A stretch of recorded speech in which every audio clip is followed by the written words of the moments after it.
మొదట నేను చెప్పేది ఏంటంటే, నా డైవర్స్ అయ్యేదాకా నా సినిమా రిలీజ్ అవ్వదు. నేను యాక్ట్ చేయను. ఎందుకంటే నేను చేయలేకపోతున్నా. నాకు జరిగిన అవమానాలు, అనవసరమైన అవమానాలు నేను భరించలేకపోతున్నాను. అందుకే నా డైవర్స్ వచ్చేంత వరకు, నన్ను రెచ్చగొట్టాలని అనుకునేంత వరకు అందరికీ ఇక్కడే ఉంటాను.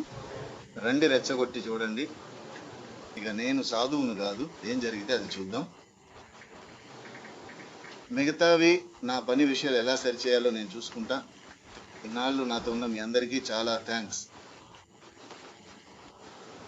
ఎప్పుడైతే నా డైవర్స్ వస్తుందో, ఎప్పుడైతే నా పర్సనల్ లైఫ్ సరి అవుతుందో, ఎప్పుడైతే ఈ సైబర్ బుల్లింగ్ అంతా ఆగుతుందో,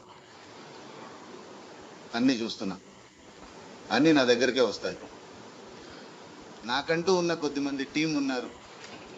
వేరే వాళ్ళలా 25 మంది టీం నాకు లేదు. నేను ఎవరిని పర్సనల్గా అనట్లేదు.